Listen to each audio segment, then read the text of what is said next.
Hi, hello friends. Good morning to all of you and welcome to Lakshya Sadhana YouTube channel. So today మనం July 11th యొక్క current affairs డీప్గా discussion చేద్దాం. Okay, ఎవరైనా first time మన ఛానల్ని visit చేసినైతే ఖచ్చితంగా మన ఛానల్ని సబ్స్క్రైబ్ చేసి లైక్ చేయండి, అలాగే షేర్ చేయండి. Okay, so first current affairs చూడండి. India gets its first indigenously designed and built diving support vessel INS Nistar. So first of all ఈ ఐఎన్ఎస్ నిస్తార్ గురించి మాట్లాడుకోవాలంటే ఈ ఐఎన్ఎస్ నిస్తార్ అండి డీప్ డైవింగ్ వెజల్ అండి. Okay, deep diving vessel up to మన సముద్రంలో 300 metres లోతు వరకు వెళ్ళగల వెజల్. ఈ వెజలు మెయిన్గా మనకి రెస్క్యూ ఆపరేషన్లో వాడతారండి. చాలా హెల్ప్ఫుల్గా ఉంటుంది. ఇండియన్ నేవీలో డిప్లాయ్ చేయబోతున్నారు. So INS Nistar it self called rescue. Okay, ఈ ఐఎన్ఎస్ నిస్తార్ని బిల్డ్ చేసిన వాళ్ళు Hindustan ship yard limited. So దీన్ని ఎక్కడ డిప్లాయ్ చేస్తారంటే విశాఖపట్నంలో డిప్లాయ్ చేశారు. ఓకే, సో ఈ వెజల్ని మెయిన్గా బిల్డ్ చేయడానికి కారణం Atmanirbhar Bharat, okay, make in India, ఈ రెండు స్కీముల కింద ఈ ఐఎన్ఎస్ నిస్తార్ని బిల్డ్ చేయడం జరిగింది. ఇక్కడ విశాఖపట్నంలో డిప్లాయ్ చేశారు. అలాగే దీన్ని రెస్క్యూ ఆపరేషన్లో చాలా యూస్ఫుల్గా ఉంటుందండి. సో నెక్స్ట్ కరెంట్ అఫైర్ చూడండి. ఇది బీహార్ స్టేట్కి సంబంధించింది. సో మెయిన్గా ఈ కరెంట్ అఫైర్ ఏమంటే, సో బీహార్లో నేటివ్ ప్లేస్ అంటే స్టేట్కి సంబంధించిన ఉమెన్స్ ఉంటారు కదా, వాళ్ళకి బీహార్ గవర్నమెంట్ క్యాబినెట్ అనేది 35% రిజర్వేషన్ కల్పించడం జరిగింది. దేనిలో? Government jobs. ఓకేనా, గవర్నమెంట్ జాబ్స్లో 35% రిజర్వేషన్ కల్పించడం జరిగింది. ఓకే, అలాగే ఇంకొకటి ఏం చేశారంటే అదర్ దాన్ బీహార్ స్టేట్ ఉంటారు కదా, వాళ్ళని జనరల్ కేటగిరీ కింద కన్సిడర్ చేయడం జరిగిందండి. ఓకే, ఇదే ఈ బీహార్ కరెంట్ అఫైర్ యొక్క ముఖ్య ఉద్దేశం. అదే చెప్తున్నారు.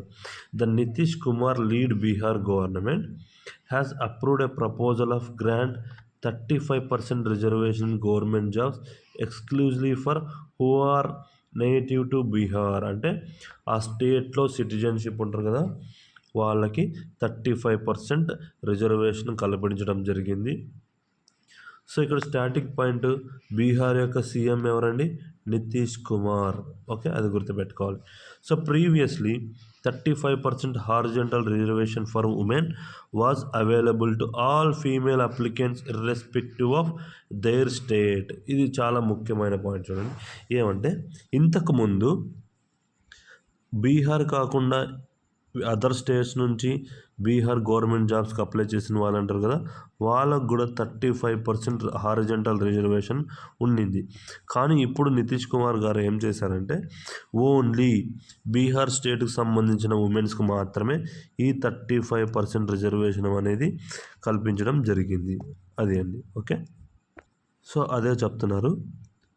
Only women who are domiciled in Bihar will now eligible for this quota in direct recruitment across all cadres of state government job. Okay, so next current affairs చూడండి. Aditya Birla capital గురించి.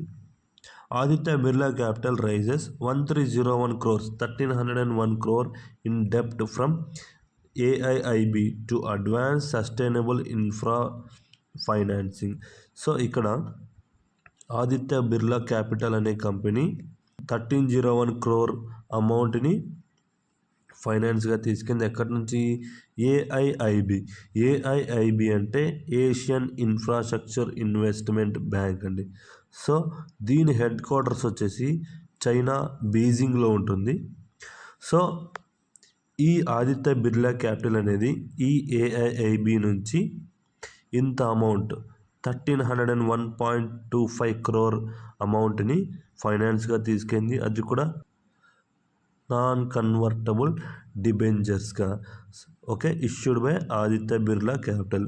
ఈ non convertible debentures అంటే ఏం లేదండి, ఇప్పుడు ఈ ఆదిత్య బిర్లా అనే ఒక కంపెనీ కొన్ని బాండ్స్ని రైజ్ చేస్తుంది.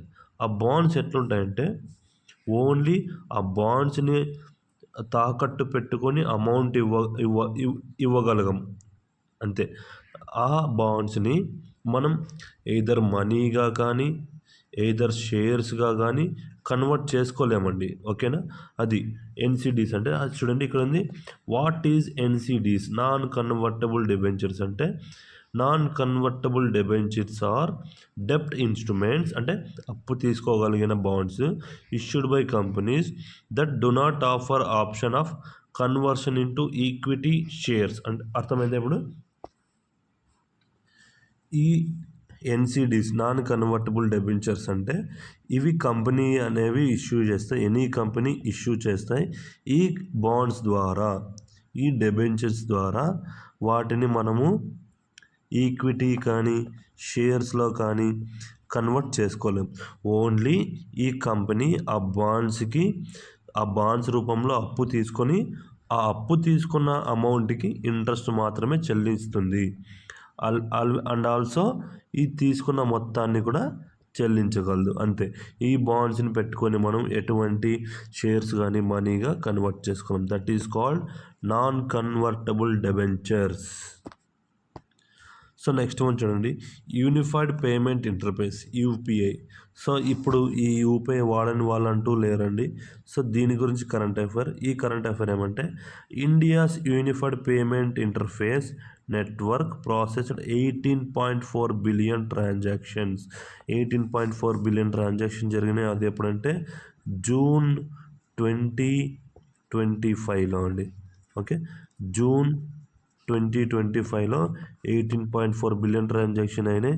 దాని వర్త్ ఎంతంటే 24.04 lakh crores. Okay, 24.04 lakh crores. Okay, జూన్లో జరిగినాయి. So as per data from national payment corporation of India. ఈ ఎన్పిసిఐ ఏమంటే umbrella organisation for UPI payments. Okay, గుర్తుపెట్టుకోండి, అడుగుతారు. డైరెక్ట్ బిట్ అడిగినారండి చాలాసార్లు. నెక్స్ట్ వన్ చూడండి. So reserve bank of India innovation hub ఉంటుందండి. ఆ హబ్ ఆర్గనైజేషన్కి న్యూ సిఇఓ చీఫ్ ఎగ్జిక్యూటివ్ ఆఫీసర్ని నియమించడం జరిగింది. అతను ఎవరంటే ఇతను సాహిల్ కినీ. ఎవరు ఇతనంటే a fintech entrepreneur and former co-founder ఆఫ్ Setu has been chosen as the new CEO of Reserve Bank Innovation Hub RBIH in Bangalore. Sahil Kini takes over the leadership from Rajesh Bansal. అంటే ఈ సాహిల్ కినీ కంటే ముందు ఎవరు CEO ఈ reserve bank innovation hub కంటే Rajesh Bansal, who served as the founding CEO of RBIH for 4 years. Okay, so reserve bank of India అనేది మనకి central bank of India అండి, గుర్తుపెట్టుకోండి. సో నెక్స్ట్ కరెంట్ అఫైర్ చూడండి. సో ఇతను చాలా ముఖ్యమైన ఇతని పేరు ఏమంటే అమితాబ్ కాంత్. ఇతను ఫార్మర్ నీతి ఆయోగ్ CEO. ఇప్పుడు ఇతనికి ఏం పోస్ట్ ఇచ్చారంటే ఇండిగో ఉంది కదా, IndiGo airlines names Amitabh Kant as non executive director. ఓకేనా, ఇతను ఫార్మర్ నీతి ఆయోగ్ CEO. నీతి ఆయోగ్ అంటే ఇది ఇంతకుముందు ప్లానింగ్ కమిషన్ అండి. ఓకే, గుర్తుపెట్టుకోండి, చాలా ఇంపార్టెంట్. ప్లానింగ్ కమిషన్ని నీతి ఆయోగ్గా మార్చారు. ఈ నీతి ఆయోగ్కి ఇతను ఫార్మర్ CEOగా పనిచేశారు. ఇప్పుడు ఇండిగో ఎయిర్లైన్స్లో నాన్ ఎగ్జిక్యూటివ్ బోర్డు మెంబర్స్గా అపాయింట్ అయ్యారనమాట. నెక్స్ట్ వన్ చూడండి, HCL కంపెనీ ఉంది కదా, HCL software launches sovereign AI. ఈ సావరిన్ AI ఏమంటే మన డేటా ప్రైవసీని కాపాడుతుందండి. ఓకే, అదే చెప్తాను. HCL software has launched HCL Domino 14.4. ఈ AI పేరు ఏం పేరంటే HCL Domino 14.5 version, A sovereign artificial intelligence solution designed to help governments and regulatory organizations strengthen data privacy. Okay, government regulated organisations ఉంటాయి కదా, వాటి data ప్రైవసీని బలపరచడానికి and reduces dependency and foreign cloud services. అంటే ఇతర దేశాలు ప్రొవైడ్ చేసిన securities ఉంటాయి కదా, సెక్యూరిటీ ఫైర్ వాల్స్ ఉంటాయి కదా, వాటి నుంచి డిపెండెన్సీని తగ్గించి అలాగే ప్రైవసీని పెంచడానికి ఈ హెచ్సిఎల్ సాఫ్ట్వేర్ ఏం లాంచ్ చేసింది, సావరిన్ ఏఐ. ఆ ఏఐ పేరు ఏం పేరు అంటే డామినో 14.5 వర్షన్. ఓకే, గుర్తుపెట్టుకోండి, డామినో 14.5. నెక్స్ట్ వన్ చూడండి, జూలై 11th ఏం డే అంటే July 11th is the world population day. గుర్తుపెట్టుకోండి. So world population day which seeks to raise awareness of global population issues. Okay, next one చూడండి, important appointment అనమాట. So Apple company ఉంది కదా, Apple company కొత్త COO అంటే chief operating ఆఫీసర్ని appoint చేయడం జరిగిందనమాట. అదే చెప్తుంది. Apple Inc has announced a major leadership change, naming Indian born Sabih Khan as its new chief operating officer. Okay, so ఇతని కంటే ముందు సిఓఓగా పనిచేసిన వాళ్ళు ఎవరంటే జెఫ్ విలియమ్స్. అదే చెప్తున్నారు. Khan will succeed long time executive Jeff Williams. Okay, starting పాయింట్కి వస్తే ఇక్కడ యాపిల్ యొక్క హెడ్ క్వార్టర్స్ ఎక్కడండి, కాలిఫోర్నియా. గుర్తుపెట్టుకోండి, కాలిఫోర్నియా. ఓకే, సో సిఇఓ వస్తే Tim Cook. Okay, so next one చూడండి, the oldest elephant in the world. So named Vatsala. So మన Asia and వరల్డ్లోనే ఓల్డెస్ట్ ఎలిఫెంట్ వాత్సలా. ఇది పన్నా టైగర్ రిజర్వ్లో మధ్యప్రదేశ్లో ఉంటుందండి. సో ఈ ఎలిఫెంట్ అనేది రీసెంట్గా మరణించడం జరిగింది. అదే చెప్తున్నారు. Vatsala considered to be Asia's oldest elephant died at the age of more than 100 years at the Panna tiger reserve, Madhya Pradesh. Okay, ఈ స్టాటిక్ పాయింట్కి వస్తే ఈ బిట్ అడిగే ఛాన్స్ ఉందండి. ఆ బిట్ ఏమంటే పన్నా టైగర్ రిజర్వ్ ఎక్కడ లొకేట్ అయ్యి ఉంది, ఎక్కడ ఉందండి? So that is located in Madhya Pradesh. Okay, so next one చూడండి, మన ఆంధ్రప్రదేశ్లో స్మార్ట్ మస్కిటో సర్వేలెన్స్ సిస్టమ్ని డిప్లాయ్ చేశారనమాట. సో ఈ స్మార్ట్ మస్కిటో సర్వేలెన్స్ సిస్టమ్ అంటే ఏమంటే this system will help track and control mosquito numbers more efficiently and safely.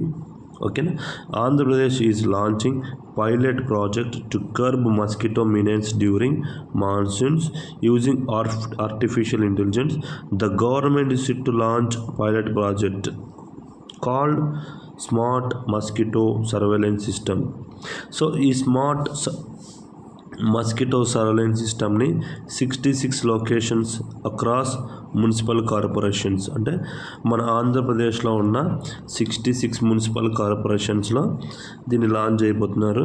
So mainly Visakhapatnam, Vijayawada, Kakinada, Rajamahendravaram, Nellore and Kurnool. ఓకేనా, సో ఈ స్మార్ట్ మస్కిటో సర్వేలెన్స్ సిస్టమ్ ఏం చేస్తుందంటే ఈ దోమలు పొదిగే గుడ్లని కంట్రోల్ చేస్తూ ఐడెంటిఫై చేస్తూ లొకేషన్స్ని ఐడెంటిఫై చేసి మనకి డేటా అందేయడంలో హెల్ప్ చేస్తుందండి. నెక్స్ట్ వన్ చూడండి, పెన్ పింటర్ ప్రైజ్ 2025. సో ఈ పెన్ పింటర్ ప్రైజ్ అనేది ఇంగ్లీష్ వాళ్ళు ఇస్తారు. సో అది నావెల్స్కి ఇస్తారండి. అది కూడా బ్రిటిష్ నావెల్స్కి, బ్రిటిష్ సిటిజన్స్కి ఇస్తారు. సో ఈసారి ఎవరికి ఇచ్చారంటే సూడానీ స్కాటిష్ ఆథర్ లైలా అబోయిలా. ఓకేనా, అబోయిలా. Sudanese Scottish author Leila Abolila was named the winner of the Pen Pinter Prize 2025. Leila Abolila has won this year Pen Pinter Prize for her writing on migration, faith and lives of women. Okay, ఈ నావెల్స్ని ఈమె చేసిన ఈ రైటింగ్స్కి pen printer praise 2025 ఇవ్వడం జరిగింది. So ఈమె రాసిన నావెల్స్లో ముఖ్యమైనవి the translator, elsewhere, home and mostly 2023 rivers spirit. ఇది గుర్తుపెట్టుకోండి. 2023లో రాసిన మోస్ట్ ఇంపార్టెంట్ నావల్ ఏమంటే రివర్స్ స్పిరిట్ అనే నావల్కి. నెక్స్ట్ వన్ చూడండి, Vidya Pillai wins gold at Commonwealth billiards meet. ఈ విద్యా పిల్లై అనే ఆమె ఎవరంటే స్నూకర్ గేమ్కి సంబంధించిన ఆమె. ఈమె గోల్డ్ మెడల్ సాధించింది. ఎక్కడ? Vidya Pillai clinched gold in హెబెల్ at the Commonwealth billiards championship after tense shootout in over Marine Jacob. ఇతని మీద గెలిచిందనమాట. సో ఈ కామన్వెల్త్ బిలియర్డ్స్ ఛాంపియన్షిప్ ఎక్కడ జరిగిందంటే బాలక్లావా మారిషియస్లో జరిగిందండి. గుర్తుపెట్టుకోండి. ఓకే, ఏం పేరు? విద్యా పిల్లై, గోల్డ్ మెడల్. ఈమె ఏ స్పోర్ట్కి సంబంధించింది అంటే స్నూకర్. సో అవి ఫ్రెండ్స్ జూలై 11th యొక్క కరెంట్ అఫైర్స్. సో ఈ వీడియో మీకు నచ్చినట్టయితే ఖచ్చితంగా లైక్ చేసి సబ్స్క్రైబ్ చేసి అలాగే మీ చుట్టుపక్కల ప్రిపేర్ అవుతున్న ఆస్పిరెంట్స్కి ఖచ్చితంగా షేర్ చేయండి. అలాగే మన లక్ష్య సాధన యూట్యూబ్ ఛానల్కి సబ్స్క్రైబ్ చేయండి. ఈ పీడిఎఫ్, ఇప్పుడు నేను చెప్పిన కరెంట్ అఫైర్స్ పీడిఎఫ్ మీకు కావాలంటే మన టెలిగ్రామ్ ఛానల్లో జాయిన్ అవ్వండి. అలాగే మన ఛానల్ యొక్క YouTube, Telegram, Instagram, Facebook links డిస్క్రిప్షన్లో ఇస్తాను. ఖచ్చితంగా అక్కడ జాయిన్ అయ్యండి. లైవ్ అప్డేట్స్ మీకు వస్తాయి. అలాగే సబ్స్క్రైబ్ చేసి బెల్ ఐకాన్ ఆన్లో ఉంచుకోండి. నేను చెప్పిన వెంటనే మీ వీడియోస్ మీ మొబైల్లో వచ్చి పడతాయి. అలాగే థ్యాంక్స్ ఫర్ వాచింగ్. టైం కేటాయించినందుకు చాలా థ్యాంక్స్ అండి. Thank you.